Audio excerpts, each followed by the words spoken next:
Second application इसका start करते हैं एसिडिक स्ट्रेंथ में इसका यूज, इंडक्टिव इफेक्ट्स का एसिडिक स्ट्रेंथ में यूज किस प्रकार होता है। Marker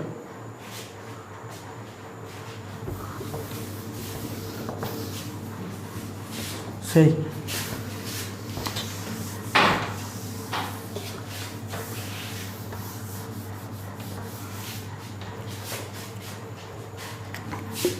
acidic strength, acidic strength, acidic strength में इसका किस प्रकार यूज किया जाता है। किसी भी मॉलिक्यूल को एसिड की तरह बिहेव करने के लिए वो कुछ ना कुछ उसकी कंडीशन होती हैं, उन कंडीशन को क्या करना चाहिए, वो मॉलिक्यूल फुलफिल करना चाहिए, तभी वो मॉलिक्यूल एसिड की तरह बिहेव कर पाता है। वो कंडीशंस क्या क्या होती हैं वो हम देखते हैं कि एक एसिड होने के लिए किसी भी मॉलिक्यूल को कौन सी कंडीशंस फुलफिल करनी होती हैं। किसी भी मॉलिक्यूल को एसिड की तरह बिहेव करने के लिए जो फर्स्ट कंडीशन है वो होती है कि या तो उसके पास H+ आयन क्या होना चाहिए, वो डोनेट करना चाहिए, डोनेशन के लिए या उसके पास H+ आयन प्रेजेंट होना चाहिए। फर्स्ट कंडीशन है इसकी। सेकंड कंडीशन है या फिर OH- को गेन करना चाहिए। अगर H+ या तो H+ डोनेट करना चाहिए या फिर OH- गेन करें। और जो थर्ड कंडीशन है वो है लोन पेयर को क्या करे, लोन पेयर को गेन करे। ठीक है, ये बताया था लुईस ने लोन पेयर का, और ये आर्रेनियस और ब्रोनस्टेड की क्या है, थ्योरी है। एसिडिक स्ट्रेंथ की एसिड की तरह बिहेव करने के लिए किसी भी मॉलिक्यूल को या तो H+ डोनेट करना चाहिए या OH- गेन करे या फिर लोन पेयर को गेन करे। इसको हम एक एग्जांपल के द्वारा देखते हैं। जैसे आपके पास एक कंपाउंड है HC=OH, ठीक है, यहाँ से मैं H+ को क्या कर देता हूँ, रिलीज करता हूँ, HC+H+, ठीक है। तो ये क्या करे, इसने H+ रिलीज कर दिया तो ये किसकी तरह बिहेव करेगा, एसिड की तरह।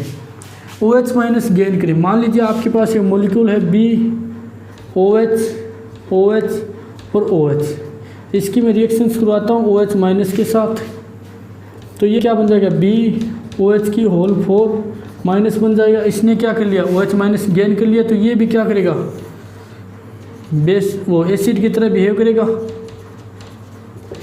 थर्ड है लोन पेयर को गेन करें। जैसे यहाँ पर मेरे पास एक मॉलिक्यूल है BH3, उसकी मैं रिएक्शंस करवा देता हूँ NH3 के साथ, ठीक है। तो NH3 के पास क्या होते हैं, लोन पेयर होते हैं, और BH3 के पास क्या होता है, वेकेंट p ऑर्बिटल BH3 के पास प्रेजेंट रहता है, ठीक है। तो ये यहाँ पर वेकेंट p ऑर्बिटल प्रेजेंट रहता है, तो ये लोन पेयर यहाँ पर इस वेकेंट p ऑर्बिटल में डोनेट कर देता है। ये तो क्या करता है, लोन पेयर को डोनेट करता है, और ये यहाँ पर लोन पेयर को गेन करता है। जो लोन पेयर गेन करता है वो किसकी तरह बिहेव करेगा, लुईस एसिड की तरह। तो यहाँ पर जो BH3 है, ठीक है, और NH3, ये यहाँ पर इसने इलेक्ट्रॉन गेन किए और इसने गेन किए, ये किसकी तरह बिहेव करेगा, लुईस एसिड की तरह है। और इसने लोन पेयर डोनेट किए, इसलिए किसकी तरह बिहेव करेगा, लुईस बेस की तरह। ये होती हैं इसकी तीन थ्योरी, या तो H+ डोनेट करे या OH- गेन करे या जो लोन पेयर को गेन करे। ये इसकी तीन थ्योरी होती है यहाँ पर। अब इसको देखते हैं, एसिडिक स्ट्रेंथ अगर आपको किसी भी मॉलिक्यूल का कंपेयर करना है तो उस मॉलिक्यूल की एसिडिक स्ट्रेंथ को कंपेयर कैसे करते हैं।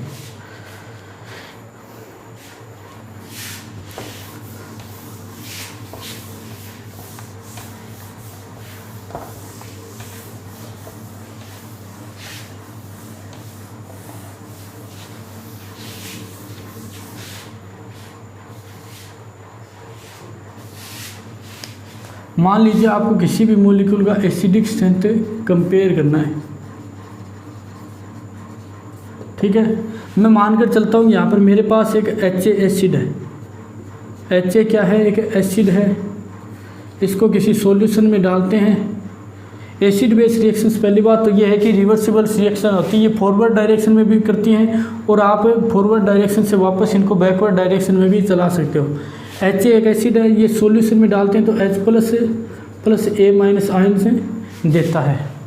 कोई भी एसिड, ये एसिड है, जितने ज़्यादा H+ आयन देगा उसकी pH क्या होती जाएगी, उतनी कम होती जाएगी और उसकी एसिडिक स्ट्रेंथ क्या हो जाएगी, बढ़ती जाएगी। ठीक है, यानी ये एक एसिड है, ये जितने ज़्यादा H+ दे रहा है उसकी एसिडिक स्ट्रेंथ क्या हो जाएगी, उतनी ज़्यादा। Acidic strength is directly proportional to number of H+ ion. ठीक है, ये एसिड है, इसने H+ डोनेट कर दिया तो ये क्या बनेगा, इसका कॉन्जुगेट बेस। ये है कॉन्जुगेट बेस। अगर ये कॉन्जुगेट बेस जितना ज़्यादा स्टेबल होगा उसकी एसिडिक स्ट्रेंथ क्या होगी, उतनी ही ज़्यादा होगी। Acidic strength is directly proportional to stability of conjugate base. अब क्यों होती है एसिडिक स्ट्रेंथ इसकी स्टेबिलिटी के डायरेक्टली प्रोपोर्शनल है, ये हम देखते हैं। मान लीजिए आपके पास एक सॉल्यूशन है H2, यहाँ पर आपके पास सॉल्वेंट है, मैंने इसमें डाल दिया HA, एक एसिड डाल दिया। ये आपके पास एक कंटेनर है, यहाँ पर H2 आपने सॉल्वेंट ले रखा है। ठीक है, यहाँ पर मैंने HA क्या डाल दिया, एसिड डाल दिया। तो ये यहाँ पर क्या देगा, H+ और A- देगा, H+ देगा और A- देगा।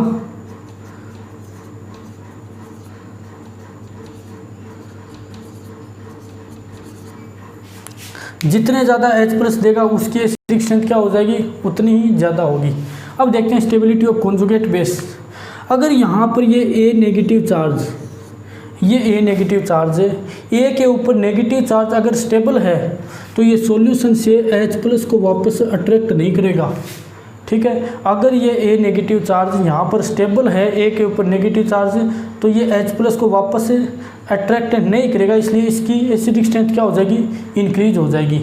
अगर ये A नेगेटिव चार्ज स्टेबल नहीं है, यानी यहाँ पर ये A के ऊपर नेगेटिव चार्ज जो आया है H+ को डोनेट करने के बाद, वो अगर स्टेबल नहीं है तो वापस A नेगेटिव H+ को गेन करके HA में चेंज हो जाएगा। इसलिए बोलते हैं कि acidic strength stability of conjugate base के डायरेक्टली प्रोपोर्शनल होता है। इसको हम एक सीधे एग्जाम्पल के द्वारा भी समझ सकते हैं। मान लीजिए आपके पास 1 लाख रुपए हैं, आपने किसी को 50,000 रुपये उधार दे दिए। अब आपके पास कितने बचे, 50,000 रुपये। अगर 50,000 रुपये से आप काम चला सकते हो, ठीक है, तो आप क्या हो, स्टेबल हो। पर मैं मानकर चलता हूँ कि अगर आपके पास 85,000 रुपये हैं और 50,000 आपने डोनेट कर दिए, तो आपके पास जो अपना काम चलाने के लिए पैसे चाहिए, आपके पास 1 रुपया भी नहीं बचा, तो आपको अपना काम निकालने के लिए वो 50,000 आप क्या करोगे, वापस खींचोगे। ठीक है, तो वापस वही का वही सिस्टम किस में होता है, A- में। ठीक है, अगर A- H+ डोनेट करने के बाद स्टेबल है तो क्या कर देगा, H+ को डोनेट कर देगा। और अगर स्टेबल नहीं है A- तो H+ का A- के साथ वापस से सॉल्यूशन में अट्रैक्शन हो जाएगा और इसको वापस क्या कर लेगा, H+ को गेन कर लेगा। इसलिए बोलते हैं कि acidic strength is directly proportional to stability of a conjugate base. अगर यहाँ पर मैं इसका आयनाइजेशन कांस्टेंट लिखता हूँ HA का Ka, तो ये होता है H+ की कंसंट्रेशन A- की और बाई HA। ठीक है, Ka क्या होता है, acid ionization constant, acid ionization constant,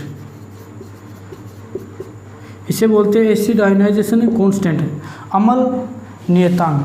ठीक है, ये Ka भी क्या होता है, H+ के डायरेक्टली प्रोपोर्शनल होता है। तो यानी Ka एसिडिक स्ट्रेंथ H+ के प्रोपोर्शनल है तो क्या हो जाएगी, Ka की भी डायरेक्टली प्रोपोर्शनल हो जाएगी। Acidic strength is directly proportional to Ka। ठीक है, और Ka किसके प्रोपोर्शनल है, H+ के प्रोपोर्शनल है। इसको अब हम केस स्टडी करेंगे एक एक एग्जांपल्स को लेकर कि एसिडिक स्ट्रेंथ इलेक्ट्रोनेगेटिविटी पर किस प्रकार डिपेंड करती है, एस करेक्टर पर किस प्रकार डिपेंड करती है, साइज पर किस प्रकार डिपेंड करती है और इंडक्टिव इफेक्ट पर किस प्रकार डिपेंड करती है।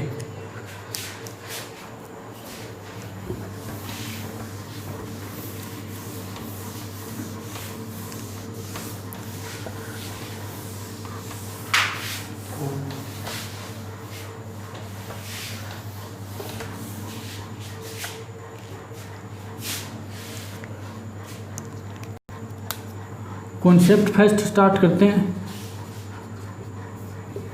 कॉन्सेप्ट फर्स्ट, ठीक है। फर्स्ट कॉन्सेप्ट में सबसे पहले हम देखते हैं इलेक्ट्रोनेगेटिविटी का कॉन्सेप्ट, कि इलेक्ट्रोनेगेटिविटी एसिडिक स्ट्रेंथ को किस प्रकार प्रभावित करती है, वो हम क्या करेंगे इस कॉन्सेप्ट में देखेंगे। इसको एक एग्जांपल्स के द्वारा समझते हैं। एग्जांपल्स, जैसे आपके पास एग्जांपल है HF H2O NH3 और CH4, ठीक है। ये आपके पास 4 मॉलिक्यूल्स दिए हुए हैं, इनके एसिडिक स्ट्रेंथ आपको कंपेयर करना है।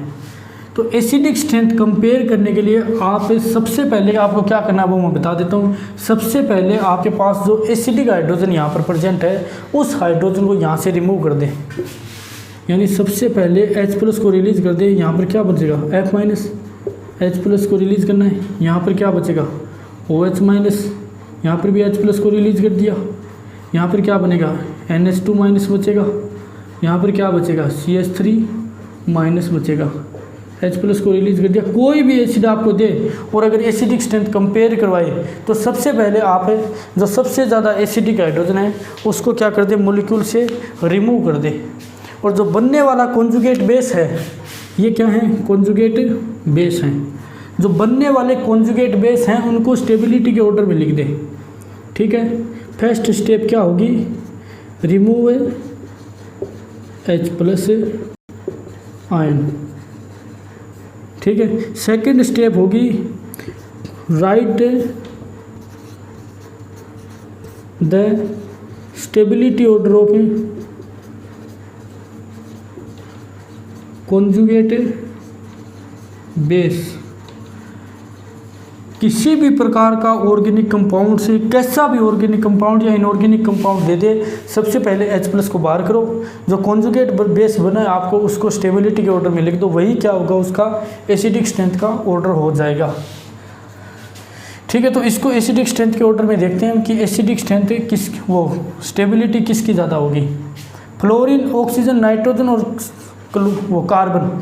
यहाँ पर एक बात हमें दिखाई दे रही है कि लेफ्ट टू राइट जाने पर fluorine, oxygen, nitrogen, carbon, electronegativity क्या हो रही है, इलेक्ट्रोनेगेटिविटी कम हो रही है। इलेक्ट्रोनेगेटिविटी कम हो रही है, इसका मतलब क्या है, नेगेटिव चार्ज को होल्ड करने की टेंडेंसी क्या हो रही है, कम हो रही है। इलेक्ट्रोनेगेटिविटी का मतलब ही क्या होता है, इलेक्ट्रॉन डेंसिटी को अपनी ओर अट्रैक्ट करना। इसकी इलेक्ट्रॉन डेंसिटी ज़्यादा है इसलिए नेगेटिव चार्ज को ज़्यादा अट्रैक्ट करेगा, इसकी इलेक्ट्रॉन नेगेटिविटी कम है इसलिए नेगेटिव चार्ज को कम अट्रैक्ट करेगा। यानी ये कॉन्जुगेट बेस स्टेबल नहीं है, इसलिए यहाँ पर H+ को क्या करेगा, ये वापस गेन करेगा, ठीक है। और ये यहाँ पर स्टेबल है, नेगेटिव चार्ज H+ को डोनेट करने के बाद ये स्टेबल हो गया, क्योंकि इसकी इलेक्ट्रोनेगेटिविटी ज़्यादा है तो ये क्या करेगा, H+ को कि तुझा इसने क्या कर दिया, डोनेट कर दिया। अब इसको H+ से कोई मतलब नहीं है। तो सबसे ज़्यादा जो एसिडिक स्ट्रेंथ हो जाएगी वो हो जाएगी F- की, उसके बाद OH-, उसके बाद NH2-, उसके बाद हो जाएगी CH3-। F- की एसिडिक स्ट्रेंथ सबसे ज़्यादा यानी HF, उसके बाद H2O, उसके बाद हो जाएगी NH3 की, उसके बाद हो जाएगी CH4 की। ये आपके पास ऑर्डर आ जाएगा और एसिडिक स्ट्रेंथ क्या हो जाएगी, डायरेक्टली प्रोपोर्शनल हो जाएगी इलेक्ट्रोनेगेटिविटी के, ठीक है। फर्स्ट कंसेप्ट हो गया, acidic strength is directly proportional to electronegativity. Second concept देखते हैं इसका साइज़ का, कि साइज़ का क्या इफेक्ट पड़ता है किसी भी मॉलिक्यूल की एसिडिक स्ट्रेंथ पर।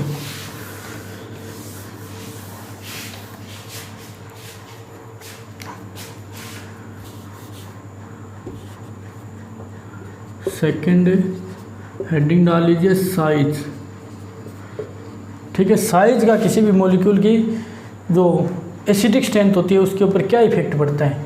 एग्जांपल लेते हैं HF, HCl, HBr and HI। मैंने बताया था कि एसिडिक स्ट्रेंथ आपको अगर कंपेयर करनी है तो सबसे पहले H+ को बाहर कर दें। यहाँ पर क्या बनेगा F- प्लस H+।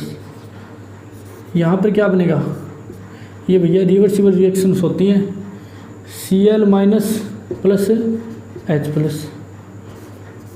यहाँ पर क्या बनेगा Br- प्लस H प्लस, यहाँ पर क्या बनेगा I minus plus H plus. ये इसने H प्लस डोनेट कर दिए और ये क्या है conjugate base F minus Cl minus Br minus और I माइनस, ये क्या बन गए कॉन्जुगेट बेस। हमें देखनी है जो स्टेबिलिटी ऑर्डर होगा कॉन्जुगेट बेस का वही ऑर्डर होगा एसिडिक स्ट्रेंथ का। यहाँ पर क्या है ये न्यूक्लियस है और ये इसकी साइज़ है, यहाँ पर नेगेटिव चार्ज है। डाउन द ग्रुप, अगर डाउन द ग्रुप जाते हैं आप पीरियोडिक टेबल में डाउन द ग्रुप तो साइज़ क्या होती है इंक्रीज होती है, ठीक है। इसकी साइज़ क्या हो जाएगी इससे थोड़ी ज़्यादा हो जाएगी और इसकी साइज़ इससे और ज़्यादा हो जाएगी, इसकी साइज़ क्या हो जाएगी बहुत ज़्यादा हो जाएगी, ठीक है। नीचे जाने पर साइज़ बढ़ रही है, यहाँ पर इलेक्ट्रॉन है ये नेगेटिव चार्ज है इनके ऊपर, ये नेगेटिव चार्ज है, ठीक है। नीचे जाने पर साइज़ बढ़ रही है, इसका मतलब क्या है वॉल्यूम भी बढ़ रहा है। साइज़ बढ़ेगी तो वॉल्यूम भी बढ़ेगा, वॉल्यूम बढ़ रहा है इसका मतलब यहाँ पर क्या है चार्ज डेंसिटी कम हो रही है, चार्ज डेंसिटी कम हो रही है क्योंकि साइज़ बढ़ रहा है, साइज़ के साथ साथ वॉल्यूम बढ़ रहा है, वॉल्यूम बढ़ रहा है तो नेगेटिव चार्ज आसानी से फैल रहा है, इसलिए यहाँ पर चार्ज डेंसिटी क्या हो जाएगी कम हो जाएगी। चार्ज डेंसिटी जैसे जैसे कम होगी वहाँ पर पोटेंशियल एनर्जी क्या हो जाएगी कम हो जाएगी। पोटेंशियल एनर्जी कम हो जाएगी तो उसकी स्टेबिलिटी क्या हो जाएगी वहाँ पर इंक्रीज हो जाएगी। इसको सीधे शब्दों में अगर बोल लें तो इस प्रकार बोल सकते हैं कि जैसे जैसे साइज़ बढ़ता है इलेक्ट्रॉन के बीच में रिपल्सन नहीं होता है क्योंकि इसकी जो वॉल्यूम है वो बढ़ जाता है, वॉल्यूम बढ़ने से चार्ज डेंसिटी कम हो जाती है, इसलिए ये तो होता है स्टेबल। और यहाँ पर क्या होता है इलेक्ट्रॉन के बीच में रिपल्सन होता है क्योंकि इसकी साइज़ क्या होती है बहुत ही छोटी होती है, इसलिए छोटे साइज़ का जो आपके पास कॉन्जुगेट बना है वो अनस्टेबल होगा और बड़ी साइज़ का जो कॉन्जुगेट बेस है वो आपके पास स्टेबल हो जाएगा। इसलिए एसिडिक स्ट्रेंथ भी बड़ी साइज़ वाले की ज़्यादा होगी, यानी एसिडिक स्ट्रेंथ का अगर इसका ऑर्डर लिखें तो सबसे ज़्यादा हो जाएगा HI की, फिर होगी HBr की, फिर होगी HCl की, उसके बाद होगी HF की, ये इसका ऑर्डर हो जाएगा। और एसिडिक स्ट्रेंथ डायरेक्टली प्रोपोर्शनल हो जाएगी किसके साइज के, एसिडिक स्ट्रेंथ साइज के डायरेक्टली प्रोपोर्शनल हो जाएगी। अब थर्ड कंसेप्ट देखते हैं एस कैरेक्टर का।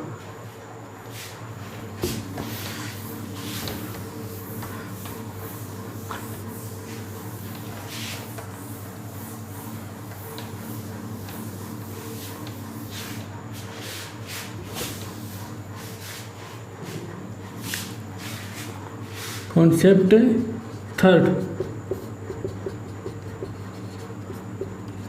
थर्ड कॉन्सेप्ट होता है एस कैरेक्टर का, कि एस कैरेक्टर किसी भी मॉलिक्यूल की एसिडिक स्ट्रेंथ को किस प्रकार इफेक्ट करता है। इसका भी एग्जांपल के द्वारा देखते हैं कि जैसे आपको एक मॉलिक्यूल दिया हुआ है CH ट्रिपल बॉन्ड CH, ठीक है। सेकंड दिया हुआ है CH2 double bond CH2, third दिया हुआ है CH3 सिंगल बॉन्ड CH3, ये है P, ये है Q और ये है R, ठीक है। इनको आपको एसिडिक स्ट्रेंथ का ऑर्डर पूछा है। सबसे पहले मैंने क्या बोला है एसिडिक हाइड्रोजन को बाहर कीजिए, यहाँ पर क्या बनेगा CH triple bond C minus, ठीक है। यहाँ पर क्या बनेगा CH2 double bond CH minus, ठीक है। यहाँ पर क्या बनेगा CH3 CH2 माइनस, ये आपके पास क्या बनेगा इसका ये बनेगा कॉन्जुगेट बेस, ठीक है। H प्लस को इसने क्या कर दिया रिलीज कर दिया। यहाँ पर नेगेटिव चार्ज है, इसका एस कैरेक्टर यहाँ पर क्या है 50% है, यहाँ पर एस कैरेक्टर 33% है, यहाँ पर क्या है 25% है। इधर जाने पर एस कैरेक्टर क्या हो रहा है कम हो रहा है, एस कैरेक्टर कम हो रहा है, इसका मतलब क्या है इलेक्ट्रोनेगेटिविटी कम हो रही है। इलेक्ट्रोनेगेटिविटी कम हो रही है इसका मतलब नेगेटिव चार्ज को होल्ड करने की टेंडेंसी क्या हो रही है कम हो रही है, यानी negative charge holding tendency. S character बढ़ता है तो इलेक्ट्रोनेगेटिविटी बढ़ती है क्योंकि ऑर्बिटल का साइज छोटा होता जाता है। Negative charge holding tendency, electronegativity कम है तो नेगेटिव चार्ज होल्डिंग टेंडेंसी कम हो जाएगी, ठीक है। और उसकी क्या हो जाएगी एसिडिक स्ट्रेंथ कम हो जाएगी, ठीक है। तो यानी एस करेक्टर कम तो एसिडिक स्ट्रेंथ कम, क्योंकि इलेक्ट्रोनेगेटिविटी कम और नेगेटिव चार्ज को होल्ड नहीं कर पाएगा, इसलिए H प्लस को वापस अपनी तरफ अट्रैक्ट करेगा। और यहाँ पर अगर इसकी एसिडिक स्ट्रेंथ पूछे तो सबसे ज़्यादा किसकी होगी, P की, उसके बाद होगी Q की, फिर होगी R की। एस करेक्टर ज़्यादा तो एसिडिक स्ट्रेंथ ज़्यादा, इसका ऑर्डर आ जाएगा acidic strength is directly proportional to S character. ये इसका क्या हो जाएगा, ऑर्डर हो जाएगा। एसिडिक स्ट्रेंथ इलेक्ट्रोनेगेटिविटी के डायरेक्टली प्रोपोर्शनल होती है, साइज के डायरेक्टली प्रोपोर्शनल होती है और एस करेक्टर के डायरेक्टली प्रोपोर्शनल होती है। लास्ट में हम देखते हैं कि इलेक्ट्रॉन डोनेटिंग ग्रुप यानी प्लस आई और इलेक्ट्रॉन विड्रॉइंग ग्रुप यानी माइनस आई एसिडिक स्ट्रेंथ को किस प्रकार इफेक्ट करते हैं। नेक्स्ट एप्लीकेशन है हमारा कि प्लस आई और माइनस आई एसिडिक स्ट्रेंथ को किस प्रकार इफेक्ट करते हैं।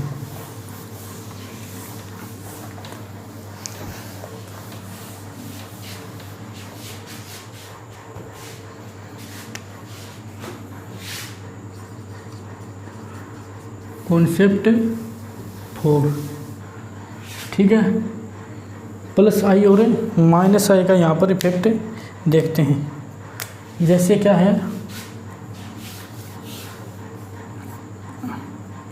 ये एसिड है, यहाँ पर क्या है, NH2 जुड़ा हुआ है, ठीक है। और दूसरा एक एसिड है OH है, यहाँ पर क्या जुड़ा हुआ है, CH3 जुड़ा हुआ है, ठीक है। ये आपके पास दो मॉलिक्यूल दिए हुए हैं P एंड Q। इसकी एसिडिक स्ट्रेंथ को कंपेयर करने की अगर बात की जाए तो सबसे पहले आप क्या करेंगे, एसिडिक हाइड्रोजन को बाहर कर दें। एसिडिक हाइड्रोजन के बारे में आपको बता देता हूँ पहले थोड़ा। एसिडिक हाइड्रोजन क्या होती है।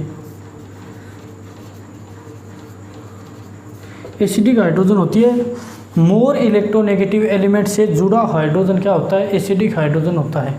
क्यों, क्योंकि हाइड्रोजन को डोनेट करने के बाद जो मोर नेगेटिव एलिमेंट्स होगा वो नेगेटिव चार्ज को स्टेबलाइज कर लेगा, इसलिए मोर इलेक्ट्रोनेगेटिव से जो हाइड्रोजन जुड़ा हुआ होगा वो होगा क्या होगा, मोर एसिडिक हाइड्रोजन होगा। जैसे क्या होता है H2O और NH3, ठीक है। इसमें मैं पूछूं कि ये हाइड्रोजन मोर एसिडिक है या NH3 वाला हाइड्रोजन मोर एसिडिक है, तो यहाँ पर एसिडिक होगा H2 वाले का हाइड्रोजन होगा मोर एसिडिक। क्यों होगा, क्योंकि इसने H प्लस डोनेट कर दिया, तो यहाँ पर क्या बचा OH माइनस और यहाँ पर क्या बचा NH2 माइनस। अब ऑक्सीजन की इलेक्ट्रोनेगेटिविटी नाइट्रोजन से ज़्यादा है, इसलिए ये क्या कर लेगा, ज़्यादा स्टेबल है इसकी अपेक्षा, इसलिए मोर इलेक्ट्रोनेगेटिव एलिमेंट से जुड़ा हुआ हाइड्रोजन क्या होगा, ज़्यादा एसिडिक होगा। अगर एक से ज़्यादा हाइड्रोजन किसी भी मॉलिक्यूल में प्रेजेंट हैं एसिडिक हाइड्रोजन, तो जो सबसे ज़्यादा एसिडिक हाइड्रोजन होगा उसको क्या करें, रिमूव करें। तो यहाँ पर क्या हो गया, O माइनस बना है और यहाँ पर आ गया NH2, ठीक है। और यहाँ पर क्या बनेगा O माइनस और यहाँ पर आ गया CH3, ठीक है। अब मैंने बताया था कि कॉन्जुगेट बेस बनने के बाद उसकी स्टेबिलिटी देखनी है। यहाँ पर क्या बन गया, एनायन बन गया। अब इस एनायन की स्टेबिलिटी देख लीजिए बस आप, यहाँ पर नेगेटिव चार्ज आ गया। अगर इस नेगेटिव चार्ज को कोई भी कम करने वाला ग्रुप अगर यहाँ पर जुड़ जाए तो वो क्या कर देगा, इस नेगेटिव चार्ज को कम कर देगा और उसकी एसिडिक स्ट्रेंथ क्या हो जाएगी, इंक्रीज हो जाएगी। और यहाँ पर क्या है, इसका CH3 का प्लस आई इफेक्ट है और इस NH2 का क्या है, माइनस आई इफेक्ट है। यानी ये यहाँ से इलेक्ट्रॉन डेंसिटी खींचता है और ये यहाँ पर इलेक्ट्रॉन डेंसिटी को डोनेट करता है। ये यहाँ पर नेगेटिव चार्ज को बढ़ा रहा है CH3 और NH2 यहाँ पर नेगेटिव चार्ज को क्या कर रहा है, कम कर रहा है। नेगेटिव चार्ज कम हो रहा है, इसका मतलब इसकी स्टेबिलिटी बढ़ रही है, इसका मतलब स्टेबिलिटी बढ़ रही है एनायन की, तो क्या हो रहा है, एसिडिक स्ट्रेंथ क्या हो रही है, इंक्रीज हो रही है। तो इसका एसिडिक स्ट्रेंथ का ऑर्डर हो जाएगा P की ज़्यादा हो जाएगी Q से।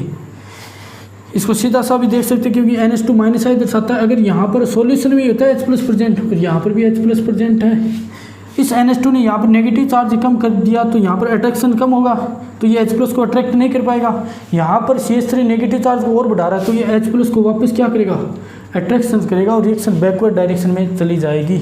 इसलिए बोलते हैं कि जो माइनस आई होता है वो तो होता है एसिडिक स्ट्रेंथ को फेवर करता है और एसिडिक स्ट्रेंथ को प्लस आई क्या करता है, कम करता है। जो ऑर्डर आएगा वो आ जाएगा acidic strength is directly proportional to minus I समानुपाती 1 बाई प्लस आई। ये क्या हो जाएगा, इसका फाइनल आंसर हो जाएगा। और ये है इसका कॉन्सेप्ट। 4 कॉन्सेप्ट को हमने यहाँ पर स्टडी कर ली। सबसे पहला कॉन्सेप्ट हमने स्टडी किया था इलेक्ट्रोनेगेटिविटी का, उसके बाद में हमने देखा था साइज़ का, उसके बाद हमने देखा था एस करेक्टर का, और लास्ट में हमने देखा इंडक्टिव इफेक्ट का। ठीक है, अब इसके हम कुछ 4 या 5 एग्जांपल्स कर लेते हैं, उसके बाद एसिडिक स्ट्रेंथ को कंप्लीट करते हैं।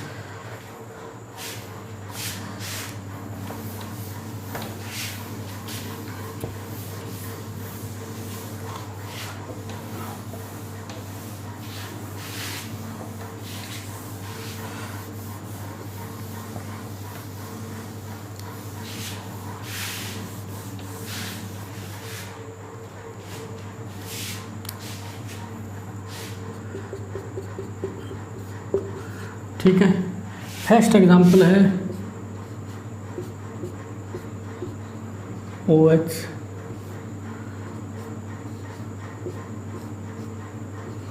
OH दिया, यहाँ पर क्या कर दिया, डबल बॉन्ड दे दिया। OH दिया है, यहाँ पर डबल बॉन्ड है, साथ में यहाँ पर क्या जोड़ दिया, NO2 जोड़ दिया, और यहाँ पर सिर्फ OH दे दिया और ये 2 दे दिए। ठीक है, ये है P, Q, R और S। ठीक है, इनकी एसिडिक स्ट्रेंथ आपको कंपेयर करनी है। तो चलिए स्टार्ट करते हैं। सबसे पहले क्या देखेंगे, इलेक्ट्रोनेगेटिविटी कहीं पर नहीं लग नहीं रहा है, साइज का कहीं पर लग नहीं रहा है। थर्ड कंसेप्ट कौन सा यूज करते हैं, एस करेक्टर का। यहाँ पर सारे के सारे ये कार्बन है sp3 हैं, यहाँ पर ये कार्बन है sp2 और ये कार्बन भी कौन सा है sp2। यहाँ पर 4 कार्बन sp2 हैं, ये भी क्या है sp2 sp2 sp2 sp2। ठीक है, और ये भी 4 कार्बन sp2 है, sp2 sp2 और sp2। यहाँ पर NO2 का कौन सा इफेक्ट लगता है, -I। यहाँ पर कोई इफेक्ट नहीं है। ठीक है, यहाँ पर sp2 हैं। सबसे पहले एस करेक्टर से अगर बात करें तो एस करेक्टर की एसिडिक स्ट्रेंथ डायरेक्टली प्रोपोर्शनल होती है, क्योंकि एस करेक्टर इंक्रीज होगा तो एसिडिक स्ट्रेंथ उसकी इंक्रीज होगी, क्योंकि इलेक्ट्रोनेगेटिविटी इंक्रीज होती है, नेगेटिव चार्ज को होल्ड करने की टेंडेंसी बढ़ जाती है। इसलिए यहाँ पर सारे के सारे sp3 हैं। यहाँ पर कुछ एस करेक्टर इनसे क्या है, P से Q R S तीनों का एस करेक्टर क्या है, ज़्यादा है। इसलिए एस करेक्टर ज़्यादा तो एसिडिक स्ट्रेंथ ज़्यादा हो जाएगी। तो P से तो ज़्यादा होगी acidic strength Q R S तीनों की। ये तो आंसर किससे आता है, एस करेक्टर से, एस करेक्टर से आता है ये आंसर। ठीक है, यहाँ पर एस करेक्टर 2 ही sp2 हैं, यहाँ पर 4 sp2 हैं, यहाँ पर 4 sp2 हैं। ठीक है, तो P से ज़्यादा होगी Q की और Q से ज़्यादा होगी R और S दोनों की, क्योंकि वहाँ पर 4 sp2 हाइब्रिडाइज्ड ऑर्बिटल है, यहाँ पर 2 sp3 हो गया, sp3 है तो एस करेक्टर कम है। ठीक है, अब R और S में आपको कंपेयर करना है। R और S में NO2 का कौन सा इफेक्ट लगता है, -I लगता है, मतलब यहाँ पर ये नेगेटिव चार्ज को कम कर रहा है। यहाँ पर इसको सीधा यहाँ पे कर लेना कि OH है, इसने H को डोनेट कर दिया, O- बचा, इसने भी H को डोनेट कर दिया है, O- बचा, इसने भी H को डोनेट कर दिया O-, और यहाँ पर भी क्या आ जाएगा O-। H+ को डोनेट करने के बाद है, कभी आप पहले ही सोच लो, ये H+ को डोनेट कर दिया। ठीक है, अब इस O- को R और S में अगर इसकी स्टेबिलिटी की बात करें तो NO2 का -I लग रहा है, ये इस नेगेटिव चार्ज को और कम कर रहा है। ठीक है, और यहाँ पर कोई भी ना ही तो +I है ना ही क्या है -I है, तो इसका ऑर्डर हो जाएगा P Q, और जो R है उसकी स्टेबिलिटी ज़्यादा हो जाएगी S से ज़्यादा हो जाएगी R, और जो कॉन्जुगेट बेस की स्टेबिलिटी है वही क्या हो जाएगा, उसका एसिडिक स्ट्रेंथ का ऑर्डर हो जाएगा। ये इसका क्या हो जाएगा, एसिडिक स्ट्रेंथ ऑर्डर फाइनल, ये होगा इसका आंसर। नेक्स्ट एग्जांपल देखते हैं।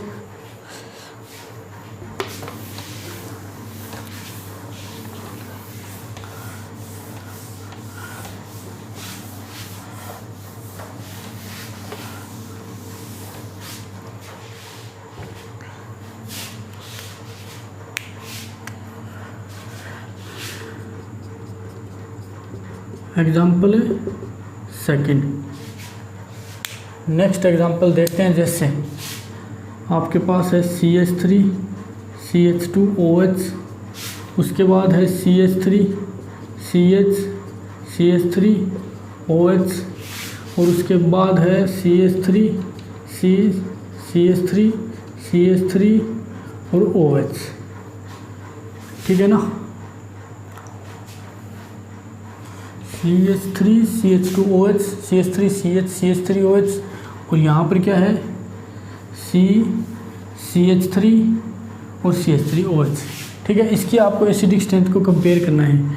तो इसमें H+ को आप रिमूव कर दीजिए, CH3 CH2O- बनेगा। यहाँ पर भी क्या बनेगा CH3 CO- और CH3, और यहाँ पर क्या बनेगा CO-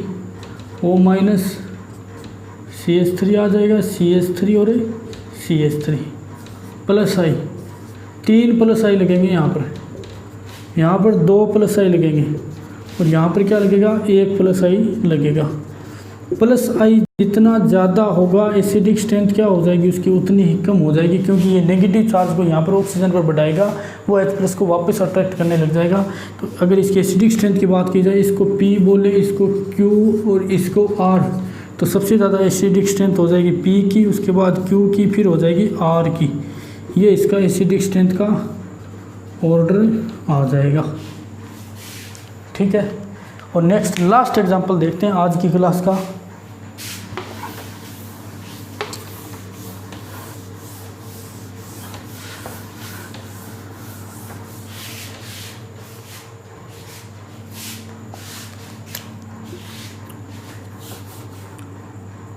HC≡OH। ठीक है, और यहाँ पर आपको दिया है OH C≡OH, फिर आपको दिया है O- C≡OH। ठीक है, ये दिया है आपको P, उसके बाद Q, यहाँ पर दिया है R। इनको आपको एसिडिक स्ट्रेंथ का ऑर्डर बताना है।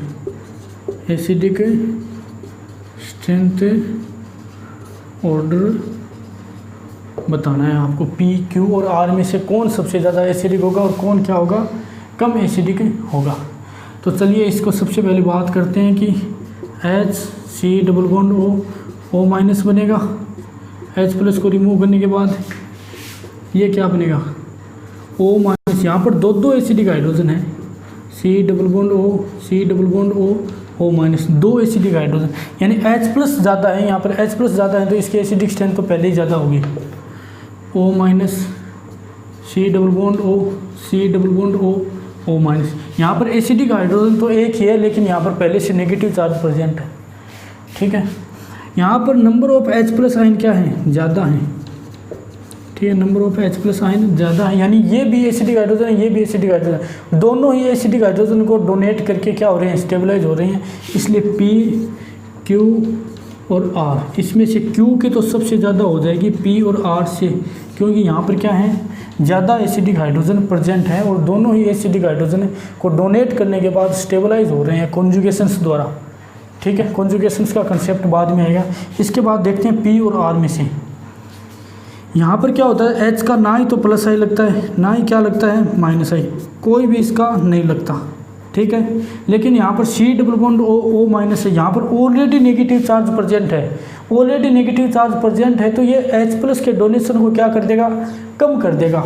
ठीक है, तो इसकी एसिडिक स्ट्रेंथ क्या हो जाएगी कम हो जाएगी। इसकी एसिडिक स्ट्रेंथ ज़्यादा है क्योंकि ये क्या करेगा नेगेटिव H+ के डोनेशन को कम करेगा, और यहाँ पर H जो है वो इसका ना ही तो प्लस I लगेगा, ना ही क्या लगेगा -I लगेगा। इसलिए Q, उसके बाद क्या हो जाएगी P, और उसके बाद हो जाएगी R।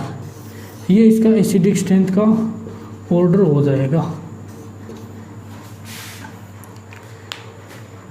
ये है फाइनल आंसर Q, P और R। ये इसका आंसर हो जाएगा। यहाँ पर नेगेटिव चार्ज प्रेजेंट है ये, इसलिए इस H+ आयंस को डोनेट करेगा, तो यहाँ पर दो नेगेटिव चार्ज हो जाएंगे, और H+ है ना यहाँ पर पहले से नेगेटिव चार्ज प्रेजेंट है तो इसको ये भी अट्रैक्ट करेगा और ये भी अट्रैक्ट करेगा, इसलिए H+ के डोनेशन को क्या कर देगा, कम कर देगा। और यहाँ पर सिर्फ इसको ओनली ये ही अट्रैक्ट करेगा, ये इसका ना ही तो प्लस आई लगता है या ना माइनस आई लगता है, आसानी से डोनेट कर देगा। यहाँ पर दो एसिडिक हाइड्रोजन इसकी है, इसकी तो सबसे ज़्यादा ही हो गई। ये इसका ओवरऑल ऑर्डर आ जाएगा Q, P and R acidic strength का। एसिडिक स्ट्रेंथ का कंसेप्ट यहाँ पर कंप्लीट होता है। इसके बाद इस कंसेप्ट स्टार्ट करेंगे हम बेसिक स्ट्रेंथ।